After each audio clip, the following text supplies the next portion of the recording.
는 그림 되게 멋있지 않나요? 네, 기분 참 좋지 않나요? 네, 우리 예수님과 또 여러분이 또 여러분 온 가정이 더 깊고 친밀한 좋은 행복을 누리는 그런 안식일 맞으시기를 간절히 바랍니다. 네, 오늘은 이 금요일 저녁 안식일 시작하는 시간을 맞이해서요, 우리 다니엘서를 함께 보고자 합니다. 오늘은 극한의 절망 속에서 만나는 절대 희망이라는 제목으로 함께 은혜를 나누고자 합니다. 제목이 조금 거창하지요. 저는 개인적으로 저와 여러분이 믿고 따르는 이 그리스도 교회의 복음은 이 극한의 절망을 뛰어넘는 절대 희망을 사람에게 준다고 생각합니다. 왜냐하면 사망을 이기고 영생을 얻는 비결과 굳은 약속을 우리에게 주기 때문입니다. 그리고 지구의 종말을 넘어서 완벽하고 영원한 새로운 세계, 새하늘과 새 땅을 우리에게 선물로 주기 때문이라고 생각합니다. 여러분, 성경책 다니엘을 잘 아실 것입니다. 다니엘은 사람의 이름이기도 하고, 그래서 우리가 구분하기 위해서 보통 다니엘서라고 많이 말을 합니다. 남방 유다가 멸망할 때 귀족의 자제로서 바벨론의 포로로 잡혀간 다니엘의 이야기입니다. 그리고 하나님께서 다니엘을 통해서 계시하신 교회의 역사, 세상의 역사, 그리고 하나님의 인류 구원 사역의 과정에 관한 예언이 다니엘서의 내용이죠. 이스라엘 민족은요, 하나님께 안타깝게도 계속해서 약속을 어기고 반역했습니다. 그러다가 나라 자체가 멸망하게 되었죠. 우선 북방 이스라엘이 먼저 멸망하게 되었습니다. 아수르 제국에 의해서 기원전 722년에 멸망하게 되었습니다. 한 100년 정도 뒤에 남방 유다마저 멸망하게 되었습니다. 바빌로니아, 신바빌로니아라고 하는 성경에 나오는 바벨론에 의해서였음을 우리가 알고 있습니다. 세 차례 바벨론이 침공을 하게 되었죠. 기원전 605년에 첫 번째 침공이 있었고요. 그때 다니엘과 유명한 세 친구들을 포함한 귀족들이 포로로 잡혀가게 되었습니다. 그 다음에 기원전 597년에 두 번째 침공이 있었습니다. 이때 여호야긴 왕과 에스겔 선지자 등을 포함한 또 유대인들이 바벨론에 역시 포로로 잡혀가게 되었죠. 마지막으로 기원전 588년부터 586년까지 있는 침공을 통해서 마침내 유다도 완전히 멸망하게 된 것을 우리가 알고 있습니다. 예루살렘을 포위하였고요. 결국은 농성하였지만 성이 함락되고 성전마저 파괴됐고요. 많은 사람들이 죽임을 당하고 나머지 정말 소수의 사람들만 남겨놓고 대부분의 유대인들을 바벨론 포로로 잡아갔습니다. 여러분, 그러면 이 하나님의 택하신 백성인 이스라엘 민족은 왜 이렇게 엄청난 재앙을 겪게 되었을까요? 여러분, 하나님의 징벌입니까? 틀린 말이 아닙니다. 그러나 사람에게 재앙을 내리시는 하나님의 모습, 이러한 모습, 마치 당신 말을 들으면 복을 주시지만 잘 안 들으면 즉시 고난이나 재해를 주고 사람을 죽이기도 하시는 잔인하고 가혹하신 분으로 하나님의 성품을 자칫하면 오해하게 만들 수도 있습니다. 그래서 많은 분들이 이미 아시겠지만 약간의 배경 이해가 필요한데요. 여러분, 이스라엘 민족이 어떻게 시작된 백성들이죠? 하나님의 약속 때문에 민족이 된 사람들입니다. 누구에게 약속을 하셨죠? 아브라함과 약속을 하셨습니다. 그래서 이 하나님과의 언약을 지키는 그 여부는 그 민족의 바로 흥망성쇠를 결정하는 가장 핵심적인 요인이었습니다. 그 다음에 또 한 가지 살펴볼 것은 신명기 28장에 나오는 언약 저주입니다. 여러분이 아시다시피 아브라함의 후손들이 바로 약속의 땅을 소유로 기업으로 얻은 것이 아니죠. 이집트에서 약 430년간 종살이하는 기간이 있었고요. 그래서 그들이 마침내 가나안 땅을 이제 정복하게 되었을 때, 입가나안하게 되었을 때, 그 직전에 다시 한번 하나님과의 언약을 갱신합니다. 그러면서 언약을 통한 복도 있어요. 언약의 복도 있고 또한 언약의 저주도 있는 것이죠. 그래서 하나님과 맺은 그 언약에 따라서 그 이후에 이스라엘 백성들의 역사가 그대로 흘러가는 것을 우리는 확인할 수가 있습니다. 그런데 이 언약을 계속 어기니까 이제 그 언약에 따라서 언약 저주가 실행되려고 했는데, 하나님께서는 백성들이 어려움 당하는 것을 기뻐하셨을까요? 아니면 슬퍼하셨을까요? 슬퍼하셨습니다. 될 수 있으면 그렇게 되지 않기를 바라셨어요. 그래서 계속 누구들을 보내신 거예요? 선지자들을 보내셨습니다. 그래서 집중적으로 선지자들이 활동했던 시기는 북방 이스라엘의 멸망 때와 대부분의 선지자들은, 기록이 남아있는 선지자들은 남방 유다의 멸망 직전에 활동한 선지자들입니다. 그래서 백성들이 고난을 당하지 않도록 계속 하나님께서 호소하였습니다. 그러나 백성들은 그 호소를 듣지 않았지요. 그 다음에 또 한 가지 생각할 것은 바로 이스라엘 백성들이 정착했던 이 가나안 땅, 오늘날 팔레스타인이라고 하는 이 지역의 지정학적인 위치입니다. 아시다시피 세 대륙이 만나는 곳이에요. 그래서 많이 역사적으로 유명한 그 비옥한 초승달 지대의 중심부에 자리를 잡고 있습니다. 문명의 발생지가 인접하고 있고요. 그래서 전 인류에게 하나님을 증거하기가 굉장히 좋은 위치입니다. 그러나 국력이 약해지면 어떻게 될까요? 주변의 세력들에게 침략당하기 정말 좋은 위치인 것입니다. 그래서 뭐 해양 세력이라든지 서남 쪽에 있는 이집트라든지 북동쪽의 바빌로니아, 지금 이란 이라크 지역이죠. 이런 데서 이렇게 좀 확장하게 되면 어디를 지나가게 돼 있어요? 이 이스라엘 백성들이 정착한 이 땅을 통과하게 되어 있던 것입니다. 이스라엘 백성들은 결국 멸망하게 되었어요. 총체적인 멸망이었습니다. 회복이 불가능한 손실을 입게 되었습니다. 북방 이스라엘도 멸망했고 남방 유다마저 멸망했습니다. 때때로 우리의 삶에도 이러한 이와 같은 절망이 있나요? 때때로 있습니다. 무너진 사회, 무너진 경제, 무너진 가치, 무너진 가정, 무너진 건강, 무너진 환경. 이러한 단어는 더 이상 남의 이야기가 아닌 것 같습니다. 그러면 과연 이때의 이스라엘 백성들처럼 이러한 상황에서도 우리는 희망을 가질 수 있을까요? 여러분이 다니엘과의 다니엘서를 이렇게 생각해 볼 때에 다니엘의 참 그 인생은 우리 인간적으로 보면 참 기구하고 참 딱한 그런 운명과 그런 삶을 살았음을 우리가 볼 수가 있습니다. 10대 시절에 나라도 다 잃어버리게 되었죠. 주변의 어른들이나 많은 친척들이 다 전쟁통에 살해당했습니다. 그리고 자기는 포로로 끌려가서 그 원수의 우두머리인 바벨론 왕을 계속 평생 섬길 수밖에 없는 환관으로서의 삶을 보낼 수밖에 없었죠. 그런데 아시다시피 하나님께서는 이 다니엘과 그 친구들을 통해서 정말 놀라운 역사를 하셨지 않습니까? 그래서 그에게 특별히 계시를 주셔서요, 하나님의 백성들의 미래를 보여주셨습니다. 다니엘서는 그런데 지금까지 서두에 제가 말씀드린 대로 이렇게 완전히 망하고 절망을 경험한 이스라엘 민족이 잃어버린 네 가지 보물, 이 네 가지 보물에 대한 하나님의 대답인 것입니다. 그래서 그러한 시각으로 오늘 다니엘서를 좀 보려고 하는데요.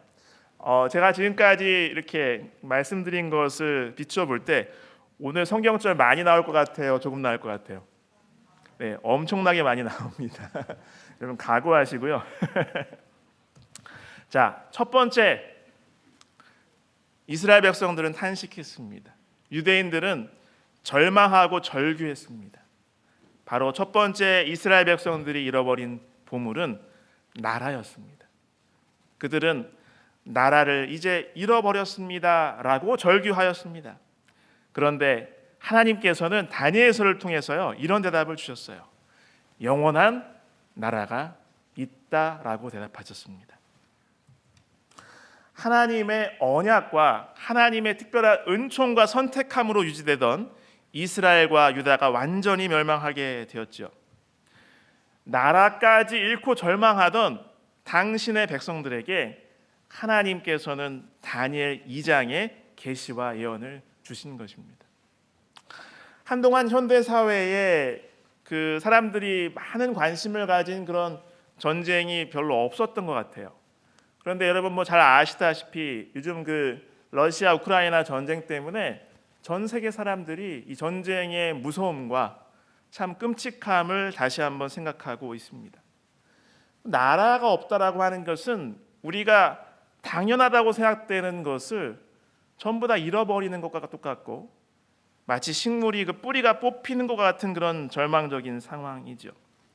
그렇게 이스라엘 백성들이 하나님께 절규하고 자기의 신세에 절망하고 있을 때 하나님께서는 다니엘 2장을 통해서 이런 대답을 주셨습니다. 여기 현대인의 성경으로 본문을 한번 준비해 보았는데요. 다니엘 2장 44절로 45절에 있는 말씀입니다. 다니엘 2장 44절로 45절에 있는 말씀을 함께 읽으시겠습니다. 화면 보이시죠? 같이 읽으실까요? 그리고 여러 왕들이 나라를 통치하는 시대에 하늘의 하나님이 영원히 멸망하지 않을 한 나라를 세우실 것입니다. 그 나라는 결코 정복당하지 않을 것이며 세상의 모든 나라를 쳐서 멸망시키고 영원히 존속할 것입니다. 45절 대왕께서는 사람이 손도 대지 않았는데 산에서 떨어진 돌이 날아와 철과 놋과 진흙과 은과 금을 쳐서 부서뜨린 것을 보셨습니다. 그것은 크신 하나님이 장차 일어날 일을 왕에게 보여주신 것입니다. 제가 왕에게 말씀드린 꿈과 해몽은 확실하고 믿을 만합니다. 아멘. 다니엘이 하나님께서 계시로 보여주신 것을 느부갓네살 왕에게 잘 설명하고 확신 있게 증거하고 있습니다. 이번에는 다니엘 7장을 한번 보도록 하겠습니다. 다니엘 7장에 또 하나님께서는 계시를 다니엘을 통해서 주셨죠. 다니엘 7장 17절로 18절인데요. 쉬운 성경 본문으로 제가 준비했는데 이번에는 제가 낭독해 올리겠습니다. 이 네 마리의 큰 짐승은 앞으로 땅에서 생겨날 내 나라다. 지극히 높으신 하나님의 백성들이 나라를 다스릴 권세를 받을 것이며, 누가 나라를 다스릴 권세를 받는다고요?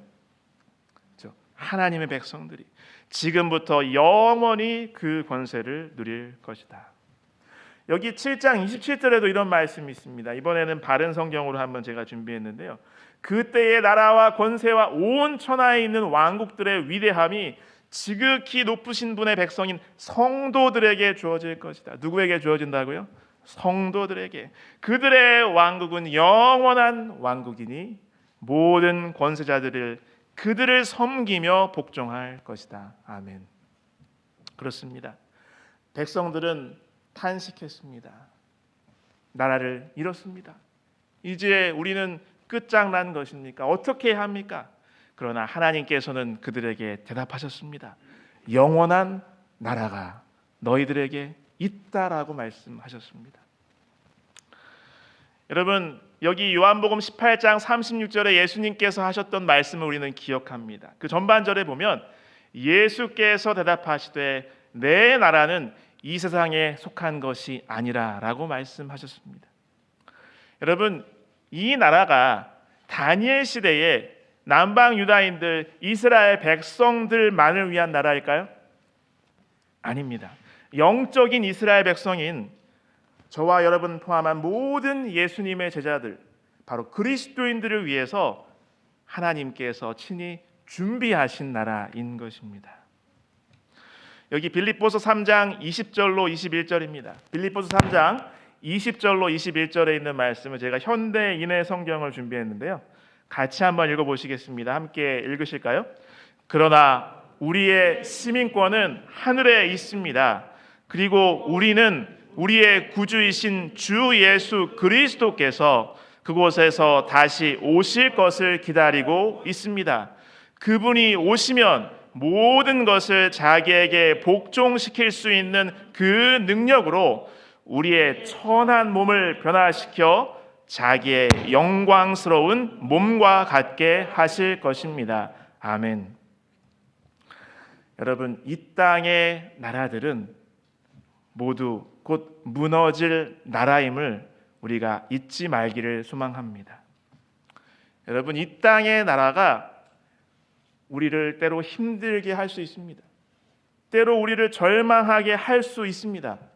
그러나 저와 여러분에게는 완벽하고 영원하며 모든 것이 다 좋고 아름다운, 우리를 위해서 다 맞춰서 하나님께서 준비하신 영원히 지속되는 하늘나라가 약속되어 있음을 굳게 믿으시길 간절히 바랍니다.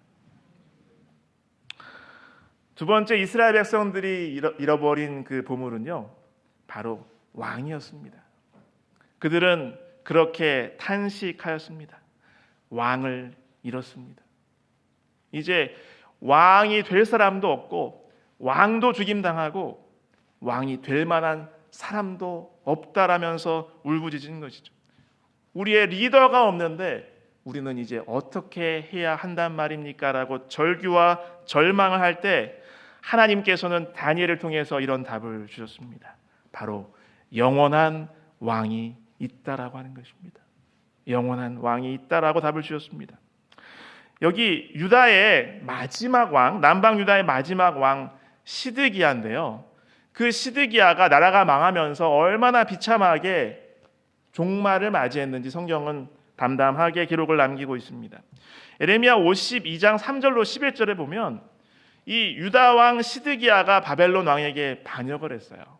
그때 선지자들은 바벨론 왕에게 반역하지 말아라, 좀 기다려라 이렇게 했는데 그것을 어기고 결국은 계속 반역을 연거푸했습니다.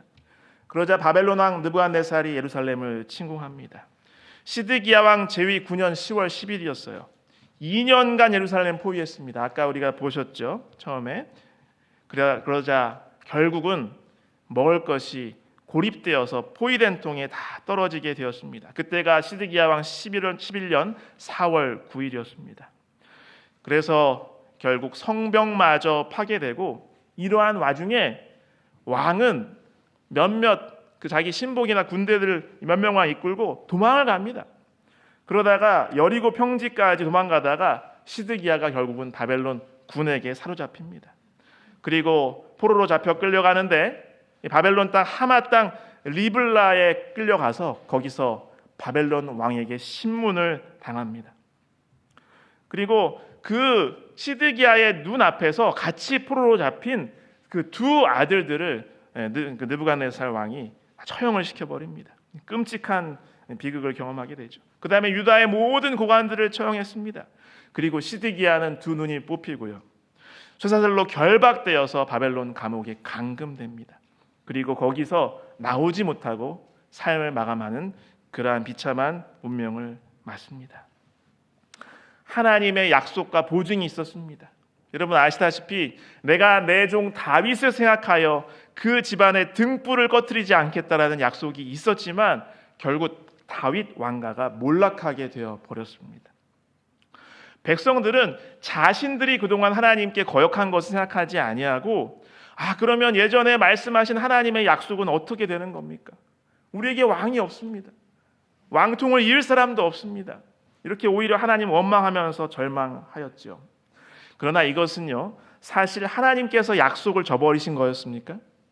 그런 것이 아니었어요. 이미 신명기 시대에 우리가 이미 살펴보았듯이 그때 맺은 언약에 따른 저주가 내린 것이었습니다. 백성들은 이제 우리에겐 아무런 희망도 없는 것인가 라고 그렇게 탄식할 때 하나님께서는 다니엘서를 통해서 답을 주셨습니다. 여러분 아시다시피 다니엘 4장의 내용을 여러분이 읽어 보셨을 것입니다. 이 다니엘 4장은 상당히 독특한데요. 이 4장 전체가 다니엘의 기록이 아니고 느부갓네살 왕의 기록입니다. 그래서 느부갓네살 왕의 자기 고백이며 또한 그것이 온 나라에 공포한 공문서이기도 한 것입니다. 그래서 그것을 그대로 다니엘이 인용한 형태로 기록되어 있습니다. 다니엘 4장에 보면 이 바벨론의 느부갓네살 왕이 교만하게 되었을 때 경고가 내립니다. 그런데 그것을 망각하죠. 결국 하나님께서 징벌을 내리고 여러 가지 어려움을 당한 다음에 다시 회복되는 장면이 기록된 것을 우리는 알고 있습니다. 여기 다니엘 4장 31절부터 37절까지인데 좀 길기 때문에 제가 읽겠습니다. 현대인의 성경으로 제가 준비했는데요. 다니엘 4장 31절부터 37절입니다. 이 말이 미처 끝나기도 전에 하늘에서 이런 음성이 들려왔다. 느부갓네살 왕아, 내가 하는 말을 들어라. 너의 왕권은 너에게서 떠났다. 내가 인간 사회에서 쫓겨나 7년 동안 들짐승과 함께 살며 소처럼 풀을 먹을 것이다. 그러면 너는 같이 읽겠습니다. 가장 높으신 하나님이 인간 나라를 다스리시며 누구에게든지 그가 원하는 자에게 나라를 준다는 사실을 알게 될 것이다. 제가 다시 읽겠습니다. 33절 그 말이 나 느부갓네살 왕에게 즉시 이루어져 나는 인간 사회에서 쫓겨나 소처럼 풀을 먹으며 몸은 하늘의 이슬에 젖고 머리털은 독수리 털처럼 되었으며 내 손톱은 새 발톱처럼 되었다. 7년이 다 지났을 때 내가 하늘을 우러러 보았더니 내 정신이 되돌아왔다. 그래서 내가 가장 높으신 하나님께 경배하고 영원히 사시는 그분에게 이렇게 찬양하였다. 같이 읽으실까요?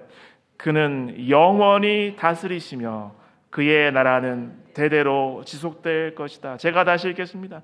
그는 세상의 모든 사람들을 아무것도 아닌 것처럼 여기시며 하늘에 있는 천사들이나 땅에 있는 사람에게 자기 뜻대로 행하시니 그의 뜻을 거역하거나 그가 행하시는 일을 물어볼 자가 아무도 없구나. 내가 이성을 되찾게 되었을 때 내 명예와 위엄과 내 나라의 영광이 나에게 되돌아왔으며 내 신하들과 귀족들이 나를 영접하고 나는 다시 왕위에 앉아 이전보다 더 큰 영광을 누리게 되었다. 37절 같이 읽겠습니다. 그래서 나 느부갓네살은 지금 하늘의 왕을 찬양하며 높이고 그분에게 영광을 돌리고 있다. 그는 진실하고 의로운 일을 행하시며 교만한 자를 낮추시는 분이시다. 아멘. 느부갓네살 왕은요, 그동안 자기가 최고의 왕인 줄 알았습니다. 왕 중에 왕인 줄 알았습니다.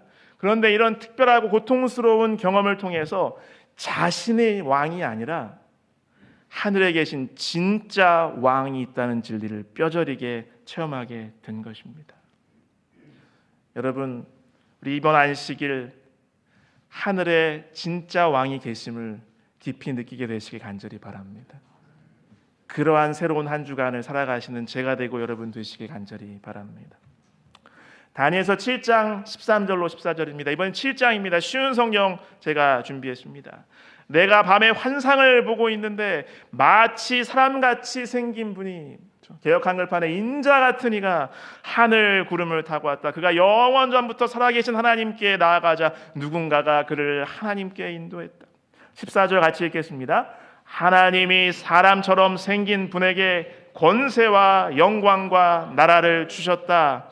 백성들과 나라들과 각기 다른 말을 쓰는 모든 사람은 그를 섬겨야 했다. 그의 다스림은 영원할 것이며 그의 나라는 절대로 망하지 않을 것이다. 7장에서도 하늘에 진짜 왕이 계심을 이야기하고 있습니다. 여기에 나온 인자 같으니, 늘 자신을 인자라고 칭하시던 분이 나중에 오셨죠.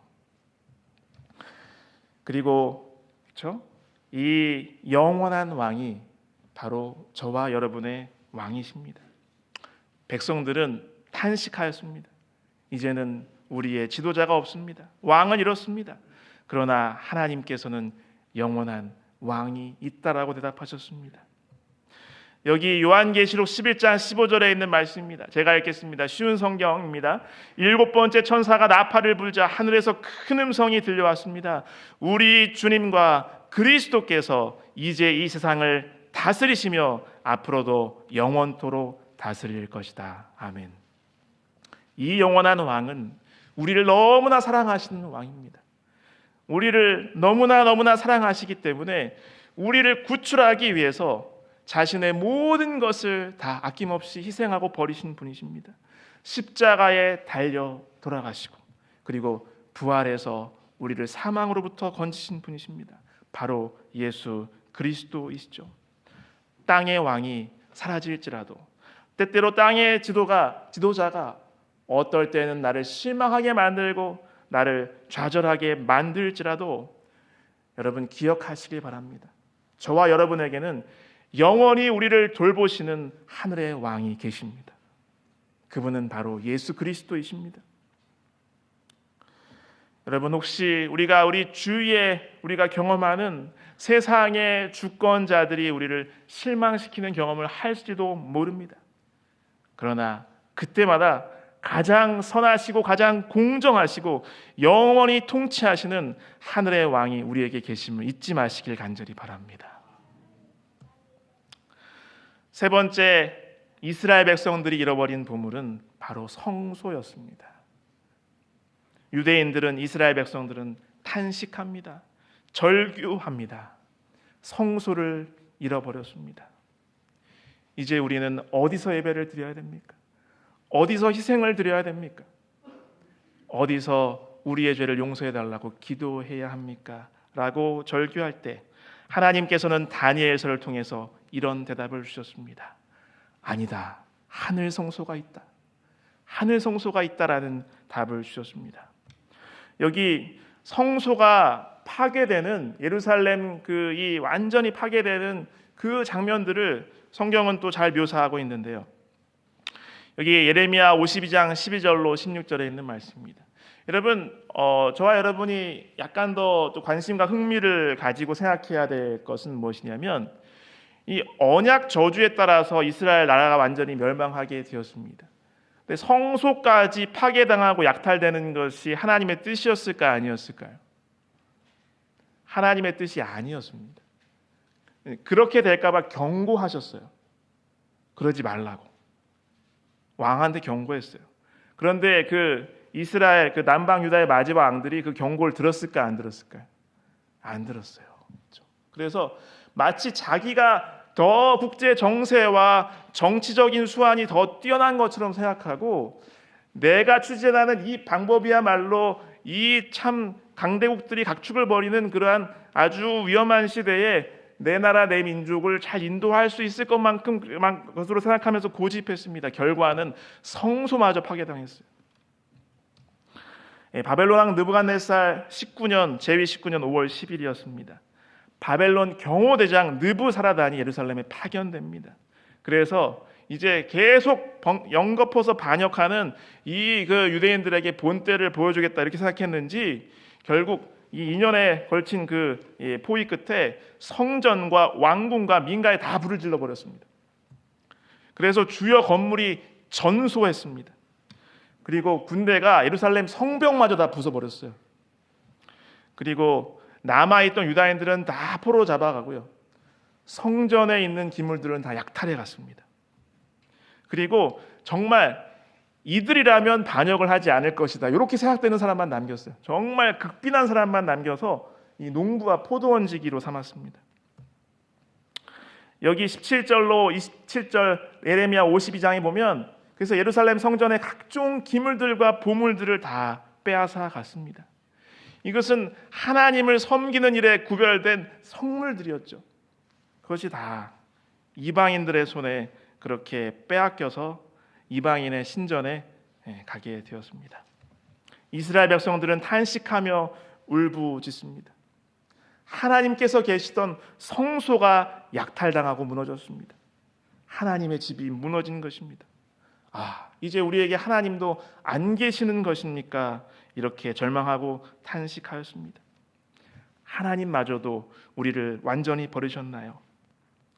그럴 때 하나님께서는 다니엘을 통해서 대답을 주십니다. 이 다니엘 8장에 보면 여러분이 아시다시피 하나님과 성도를 대적하는 이 작은 뿔이라는 상징적으로 묘사된 세력이 나오죠. 여기 다니엘 8장의 내용은 이 다니엘에게 계시가 주어지는 바로 이 시점에서는 굉장히 먼 미래의 일이었습니다. 그래서 여기에 이 성전이 나오는데 이 성전은 땅에 있는 성전일까요? 아니면 하늘에 있는 성전일까요? 네, 하늘에 있는 성전입니다. 다니엘서 8장 11절로 14절입니다. 다니엘서 8장 11절로 14절인데 한번 교독을 해보겠습니다.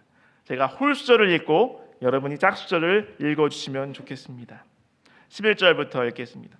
더구나 이 뿔은 하늘 군대를 관할하고 있는 주님까지 업신여겨 그분께 날마다 드리는 제사도 드리지 못하게 하였으며 성전까지 더럽혔다. 그리하여 백성들은 날마다 그분께 제사를 드리는커녕 악행을 일삼았다. 이렇게 참된 믿음이 땅바닥에 돈도 없이 쳤다. 그런 가운데서도 그 뿔은 하는 일마다 거침없이 잘 되어 나갔다. 13절 이때 나는 하늘이 보낸 거룩한 이 둘이 서로 주고받는 말을 들었다. 환상에서 본 이 일들이 언제까지 계속될까? 날마다 제사가 올려지지 않고 언제까지 계속해서 죄만 저렇게 종횡무진 만연할까?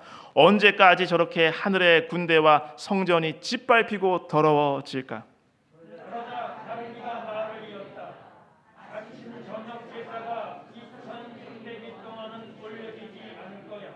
그때가 지나서야 성전이 다시 복구되겠지. 하나님의 성전을 공격하는 세력이 있다라는 사실을 알게 해주셨습니다.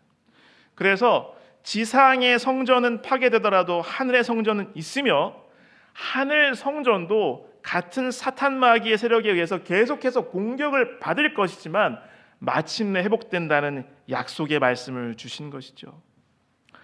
다니엘 7장에는요, 이 하늘 성소에 있는 하나님의 보좌의 모습이 나옵니다. 그러니까 진짜 성소는 땅에 있는 거예요? 하늘에 있는 거예요? 하늘에 있다는 사실을 하나님께서 말씀을 주신 것입니다. 다니엘서 7장 9절로 10절을 제가 읽겠습니다. 바른 성경으로 준비했습니다. 다니엘서 7장 9절 10절 제가 낭독해 올리겠습니다. 내가 보니 보좌들이 놓이고 옛적부터 계신 분께서 좌정하셨는데 그의 옷은 눈같이 희고 머리털은 양털같이 깨끗하였으며 그의 보좌는 타는 불꽃이며 그 바퀴는 타는 불이었다.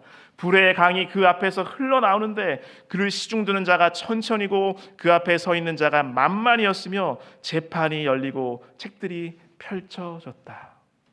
하늘 성소로 당신의 백성들의 시선을 돌리시는 것입니다. 여러분, 백성들은 탄식했습니다.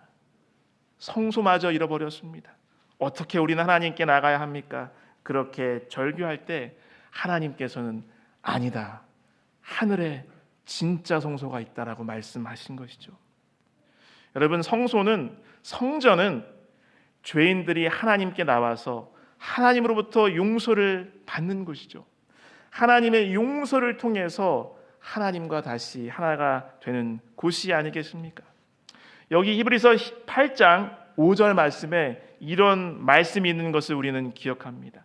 히브리서 8장 5절 제가 읽겠습니다. 그들이 섬기는 것은 하늘에 있는 것의 모형과 그림자라. 모세가 장막을 지으려 할 때 지시하심을 얻은과 같으니 이르시되 삼가 모든 것을 산에서 내게 보이던 본을 따라 지으라 하셨느니라. 그러니까 그렇죠, 이스라엘 백성들이 광야에서부터 그곳에 가서 하나님을 만나기 위해서 제사도 드리고 제사장들이 봉사하던 그곳은 진짜의 모형이었음을 성경은 분명히 증거하고 있습니다. 지상의 성소는 비록 사라졌습니다. 그러나 우리 주님께서 우리 죄를 용서해 주시는 하늘 성소는 여전히 존재한다는 사실을 기억하시길 간절히 바랍니다. 주님께서 나의 죄를 해결하시는 그 일을 하시는 바로 하늘에서의 성소 봉사를 하시는 그곳이 있음으로 인해서 하나님께 참으로 감사하시는 저와 여러분 되시길 간절히 바랍니다. 여러분이 구약 시대의 성소와 성전과 비슷한 기능을 하는 것이 바로 신약 시대에는 교회가 아니겠습니까? 그러나 여러분, 때때로 이 땅의 교회는, 우리가 보는 교회는 우리를 실망시킵니까? 네, 우리를 실망시키기도 합니다. 많은 문제들이 있습니다. 그러나 땅의 성전이 혹시 무너지고 우리를 절망하게 만들지라도 무너지지 않고 지속되며 마침내 우리를 위한 하나님의 속죄 사업을 완수할 하늘 성소가 있음을 기억하시고 희망을 잃지 마시기를 간절히 바랍니다. 네 번째죠. 백성들은 이렇게 탄식했습니다. 이스라엘 백성들이 잃어버린 네 가지 보물, 그 네 번째는 바로 제사장을 잃어버렸다고 하는 것입니다. 제사장도 다 죽임을 당하고 제사장이 될 사람도 없습니다. 어떻게 하면 좋겠습니까? 절규할 때에 하나님께서는 다니엘서를 통해서 이렇게 대답하셨습니다. 아니다, 너희들에게 영원한 제사장이 있다라고 대답하신 것입니다. 여러분, 제사장의 주된 사역은 죄 지은 백성들을 대신해서 하나님께 제사를 드리는 것이 아니겠습니까? 하나님께 죄를 용서해 달라고 대신 기도를 드리던 성직을 담당하는 사람들이죠. 허물 많은 죄인이 하나님께 다시 나가게, 하나님과 다시 화목하게, 하나님의 자녀된 관계를 회복하게 하고 하나님의 복을 누릴 수 있도록 하던 바로 매개자 역할을 하는, 중보자 역할을 하는 그 성직자가 제사장이었습니다. 그런데 남방 유다가 망하면서 제사장들도 살해당하는 그 모습이 예레미야서에 다 기록이 되어 있습니다. 아까 이미 살펴보셨죠? 그때 그 장면, 그 시대, 그 시간에 경호대장, 이 바벨론 왕이 보낸 경호대장에게 붙잡힌 사람들의 그 어떤 사람들이 잡혔는지 나오는데요. 거기 대제사장 스라야, 부제사장 스바냐, 성전 문지기 3명, 내시 1명과 호위 병사들, 왕의 참모 7명, 군대 장관의 서기관, 백성 60명, 그들이 다 같이 왕과 함께 하마 땅 림나로 끌려가게 되었습니다. 그리고 바벨론 왕이 그들을 모두 처형했다고 기록하고 있습니다. 이스라엘 백성들은 절망하고 절규할 수밖에 없었습니다. 이제 우리에게는 뭐도 없어요? 누구도 없어요? 제사장도 없는 것입니다. 예배를 드릴 수 없게 되었습니다. 이제는 하나님께 더 이상 용서를 구할 수도, 감사를 드릴 수도 없게 되었습니다. 우리는 이제 어떻게 해야 합니까? 그렇게 절규할 때 하나님께서는 답을 주셨습니다. 다니엘서를 통해서 말씀하셨습니다. 다니엘서 9장 24절로부터 27절에 있는 말씀입니다. 다니엘서 9장 24절부터 27절에 있는 말씀입니다. 바른 성경 본문 제가 준비했는데 제가 읽겠습니다. 내 백성과 내 거룩한 성읍에 71회가 정해졌으니 허물이 그치고 죄가 끝나며 죄악이 용서받고 영원한 의가 나타나며 환상과 예언이 확증되고 지극히 거룩한 분이 기름 부음을 받을 것이다. 근데 여기서는 지극히 거룩한 곳이라고 번역해야 맞습니다.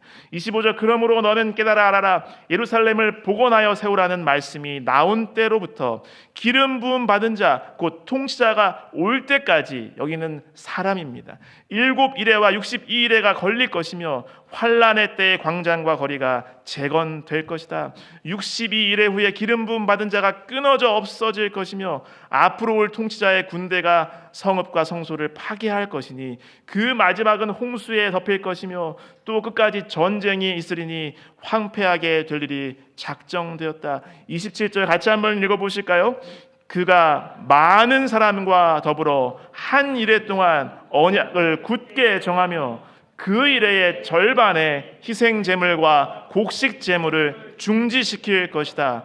작정된 것이 황폐케 하는 자위에 쏟아지는 마지막까지 성전 모퉁이에 황폐케 하는 혐오스러운 것이 서 있을 것이다. 지상의 인간 제사장을 대신할 기름 부음 받은 왕 구세주를 소개하신 것입니다. 이분은 스스로 희생제물이 되실 것입니다. 그래서 죽으심으로 이제 땅에서 더 이상 동물을 희생하는 제사를 드리지 않아도 되도록 하실 것입니다. 그리고 사람의 손으로 짓지 않는 하늘 성소에 들어가셔서 친히 대제사장으로서 우리들과 하나님을 연결시켜 주실 것입니다. 여기 히브리서 7장 19절로 28절 신약성경 히브리서에서는 바로 예수 그리스도께서 바로 우리들의 당신의 백성들의 영원한 대제사장이 되심을 이야기하고 있습니다. 제가 얼른 읽겠습니다. 쉬운 성경 준비했는데요. 모세의 율법으로는 아무것도 완전하게 할 수 없습니다. 그러나 이제 우리는 더 나은 소망을 받았고 이 소망을 통해 하나님께 가까이 나아갈 수 있습니다. 예수님을 대제사장으로 세우실 때에 하나님께서 맹세하셨습니다. 다른 사람들이 제사장이 될 때에는 그런 맹세를 하지 않으셨습니다. 그러나 그리스도는 하나님의 맹세로 제사장이 되셨습니다. 주님께서 너는 영원한 제사장이다 라고 약속하셨으니 그 마음을 결코 바꾸지 않으실 것이다. 예수님께서 하나님과 그의 백성 사이에 더 좋은 약속의 보증이 되셨다는 뜻입니다. 제사장들이 죽으면 제사장이 일을 더 이상 할 수 없기 때문에 제사장의 숫자가 많을 수밖에 없었습니다. 24절 그러나 예수님께서는 영원히 살아계시기 때문에 결코 제사장의 일을 쉬지 않으실 것입니다. 그러므로 예수님은 자기를 통해 하나님께 나오는 자들을 완전히 구원하실 수 있습니다. 예수님은 항상 살아계셔서 하나님께 나오는 자들을 돕고 계시기 때문입니다. 26절부터 같이 읽겠습니다. 예수님이야말로 우리에게 진정으로 필요한 대제사장이십니다.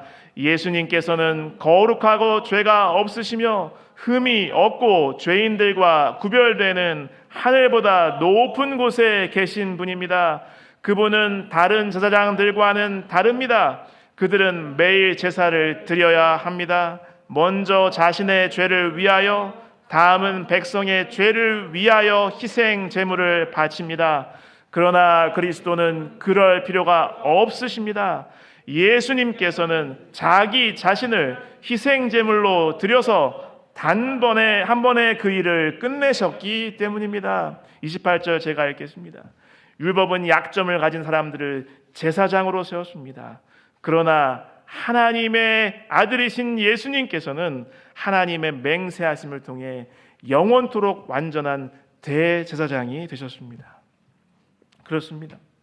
우리를 위해서, 죄인인 우리들을 위해서, 죄의 용서를 받을 필요가 있는 우리를 위해서 예수 그리스도께서는 가장 완전하고 훌륭한 제사장, 대제사장이 되셨습니다. 히브리서 8장 1절 2절 현대어 성경 제가 읽겠습니다. 다시 요약해서 말한다면 우리의 대제사장은 바로 그리스도이시며 지금 그분은 하늘에서 가장 영예로운 자리인 하나님의 오른편에 앉아 계시다는 것입니다.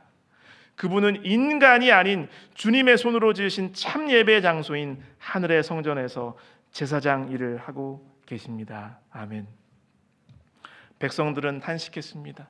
제사장을 잃었습니다. 우리는 어떻게 하나님께 나가야 합니까? 하나님께서는 다니엘서를 통해서 대답 주셨습니다. 아니다. 너희들을 위해서 영원하고 완벽하고 온전한 대제사장이 있다라고 응답하셨습니다. 히브리서 4장 14절로 16절에 있는 말씀을 제가 읽겠습니다. 우리에게는 하늘로 올라가신 위대한 대제사장이 계십니다. 그분이 바로 하나님의 아들 예수님이십니다. 그러므로 우리가 고백하는 신앙을 굳게 지킵시다. 우리 대제사장은 우리의 연약함을 동정할 수 없는 분이 아니십니다. 오히려 그분은 모든 점에서 우리처럼 시험을 받았습니다. 그러나 죄는 없으셨습니다. 16절 같이 읽겠습니다. 그러므로 우리는 불쌍히 여기심을 받고 때를 따라 도우시는 은혜를 받기 위하여 담대하게 하나님의 보좌로 가까이 나아갑시다. 아멘. 오늘날 지상에서 이 구약 시대의 제사장의 사역과 비슷한 일을 하는 이들은 바로 저와 같은 교회의 성직자들입니다. 그러나 때때로 이들도 우리를 실망시킵니까? 네, 그렇죠. 연약성이 있습니다. 땅의 제사장이 사라지고 때로는 우리를 오히려 절망하게 만들 때가 있습니다. 그때라도 희망을 품게 되시길 간절히 바랍니다. 그 직분이 옮겨지지 않으며 끊어지지 않으며 영원한 하늘의 대제사장이신 예수 그리스도가 나를 위해서 우리에게 있음을 기억하시길 간절히 바랍니다. 그래서 다니엘서는 이렇게 결론을 맺습니다. 결국 최후의 희망이요, 최고의 희망은, 극한의 절망 속에서도 붙들 수 있는 그 희망은 바로 예수 그리스도이며 그분께서 다시 오신다고 하는 것입니다. 여기 다니엘서 12장 1절로 3절입니다. 다니엘서 12장 1절로 3절 쉬운 성경 제가 읽겠습니다. 다니엘아, 그때에 내 백성을 지키는 위대한 통치자 미가엘이 일어날 것이다. 이 미가엘은 아시다시피 예수님께서 사탄과의 이 대쟁투를 하실 때 취하시는 그 이름이죠. 이 땅 위에 나라들이 생긴 뒤로 한 번도 없던 큰 고난의 때가 온다. 그러나 내 백성은 살아날 것이다. 누구든지 하나님의 책에 적힌 사람은 구원받을 것이다. 이미 죽은 사람 가운데서 많은 사람이 다시 살아날 것이다. 그들 가운데 어떤 사람은 다시 깨어나 영원히 살며 어떤 사람은 깨어나 영원히 부끄러움과 멸시를 당할 것이다. 지혜로운 사람은 하늘의 밝은 별처럼 빛날 것이다. 사람들을 올바른 길로 이끈 사람은 영원히 별처럼 빛날 것이다. 바로 아무리 지상의 상황이 절망적이고 우리 개개인이 죽음을 맞이하고 또 지구는 완전히 마침내 멸망한다 하더라도 바로 우리는 예수 그리스도 때문에 희망을 품습니다. 우리는 바로 새하늘과 새 땅에서 영원하고 완벽한 삶을 살아갈 존재들이기 때문입니다. 데살로니가전서 4장 15절로 17절에 있는 말씀입니다. 데살로니가전서 4장 15절로 17절에 있는 말씀입니다. 같이 읽겠습니다. 같이 읽으실까요? 우리는 주님의 말씀으로 여러분에게 말합니다. 주님이 재림하실 때까지 우리 살아남는 자들도 이미 죽은 사람들보다 앞서지 못할 것입니다. 그것은 주님이 호령과 천사장의 소리와 하나님의 나팔 소리와 함께 하늘에서 내려오실 때 그리스도를 믿다가 죽은 사람들이 먼저 부활할 것이기 때문입니다. 그 후에 우리 살아남은 사람들도 그들과 함께 구름 속으로 끌려 올라가 공중에서 주님을 만나 영원히 주님과 함께 있게 될 것입니다. 주님의 재림이야말로 저와 여러분의 최고의 소망입니다. 그때에는 어떤 질병도, 어떤 고통도, 어떤 괴로움이나 억울함도, 사망도 우리에게 없게 될 것입니다. 베드로서 3장 12절로 13절입니다. 제가 읽겠습니다. 현대인의 성경입니다. 하나님의 날이 속히 오기를 간절히 기다려야 합니다. 그 날에는 하늘이 불에 타서 없어지고 천체도 그 열로 녹아버릴 것입니다. 그러나 우리는 하나님의 약속대로 정의만이 있는 새하늘과 새 땅을 기다리고 있습니다. 우리의 소망이 변치 않기를 간절히 바랍니다. 결국 최후의 희망, 최고의 희망은 예수 그리스도의 재림입니다. 요한계시록 22장 20절 주님께서 친히 약속하셨습니다. 이 모든 것을 증언하신 분 예수님께서 말씀하십니다. 그렇다, 내가 속히 가겠다. 아멘. 주 예수여 어서 오소서. 우리의 고백이 되기를 간절히 소망합니다. 이제 한 가지 이야기를 드리고 우리 순서를 맺도록 하겠습니다. 여러분이 이미 들어보셨을 수도 있습니다. 예전에 어떤 매체를 통해서 소개된 그 이야기인데요. 한 책에도 실린 그 글입니다. 왜 최근에 큰 지진이 있었지 않습니까? 터키랑 시리아랑 그런 지역에. 근데 이건 그 오래전에 한 90년대 초 80년대에 있었던 비슷한 지역에 있었던 그 어떤 일화입니다. 하나님은 이렇게 당신을 사랑하신다라는 그러한 제목의 글입니다. 1989년 아르메니아에서 대지진이 일어났습니다. 지진 직후 한 아버지가 아들이 다니는 학교를 향해서 뛰어갔습니다. 도착해 보니 정말 상황이 기가 막혔습니다. 학교 건물은 빈대떡처럼 납작하게 무너져 있었습니다. 아들이 공부하던 곳이었습니다. 넋을 잃고 서 있는 아버지의 귀에 자신이 아들에게 늘 했던 약속이 생각났습니다. 귀에 들려오는 듯했습니다. 아들아, 무슨 일이 있든지 내가 이 아버지를 필요로 할 때는 내가 반드시 그 자리에 갈 것이다. 너의 곁에 네가 필요할 때 내가 있어줄게 라고 자기가 약속했던 것이 생각난 것입니다. 아버지의 눈에서는 눈물이 주르륵 흘러내렸습니다. 눈앞의 현실은 너무나 절망적이었습니다. 그러나 아버지는 자신의 약속을 어기고 돌아갈 수가 없었지요. 그는 아들의 교실이 건물 뒤편 오른쪽임을 기억했고 그 자리에 달려가서 자네를 파내러 가기 시작했습니다. 아이들을 찾으러 온 다른 부모들이 있었습니다. 오히려 그들이 이 아버지를 말렸습니다. 부질없는 짓이라고 말했습니다. 또 그 자리에 온 경찰관과 소방관도 이렇게 혼자 사람의 힘으로 판다고 뭐가 달라지겠습니까 하면서 그냥 그만두세요라고 말했습니다. 그러나 아버지는 아들에게 한 약속을 계속해서 되뇌었습니다. 파고 또 퍼고 자네를 또 팠습니다. 필사의 노력을 했습니다. 잠시 휴식을 취한 것 외에 38시간을 계속해서 파내려갔습니다. 그러다 마침내 큰 돌 하나가 옮겨졌을 때 그곳에서 아들의 목소리를 듣게 되었습니다.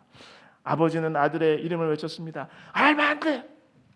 알만드가 아들의 이름이었던 것 같습니다. 그러자 아들의 음성이 들려왔습니다. 아버지예요? 저 여기 있어요. 그리고는 다음과 같은 아들의 고귀한 말이 들려왔습니다. 아버지, 제가 여기 있는 아이들에게 걱정하지 말라고 했어요. 만일 우리 아버지가 살아있다면 아버지는 반드시 나를 찾아와 구해 주실 것이라고요. 여러분, 우리 아버지가 살아계십니까? 우리 주님께서 반드시 우리를 구하러 오실 것입니다. 요한계시록 22장 20절 같이 읽으시겠습니다. 이것들을 증언하신 이가 이르시되 내가 진실로 속히 오리라 하시거늘 아멘. 주 예수여 오시옵소서. 아멘. 땅에서는 절대 희망을 절대로 찾을 수가 없습니다. 땅에 있는 모든 것은 결국 우리를 절망하게 만들 뿐입니다. 그러나 극한의 절망적인 순간과 상황이라 할지라도 우리에게는 그 누구도 빼앗아갈 수 없는 절대 희망이 있음을 잊지 마시길 간절히 바랍니다. 그리스도께서는 반드시 다시 오실 것입니다. 그리고 우리에게 약속한 영원한 나라의 주권을 우리에게 나눠 주실 것입니다. 네, 함께 기도를 하고 마치도록 하겠습니다. 하늘에 계신 아버지 하나님, 때때로 우리 주변의 상황은 참으로 우리를 답답하게 만듭니다. 우리의 미래를 어두워지도록 만드는 것 같습니다. 나 자신을 봐도 그렇고 주변 사람들을 봐도 우리에게 희망을 찾을 수 없을 때가 참 많습니다. 그러나 우리 주님 예수 그리스도께서 결코 움직이지 않으며 그 누구도 빼앗아 갈 수 없는 절대 희망이 되어주시니 참으로 감사드립니다. 아버지 하나님, 나라도 잃어버리고 성소마저 잃어버리고 제사장도 죽임당하고 모든 것이 절망적인 그 상황 속에서 그러나 우리에게 희망을 주시고 우리에게 영원한 나라와 영원한 참된 진짜 인생을 주시는 주님을 바라보게 하여 주시옵소서.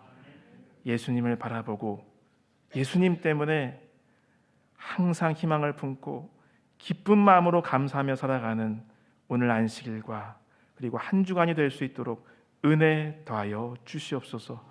예수 그리스도 이름 받들어 간절히 기도 올리옵나이다. 아멘.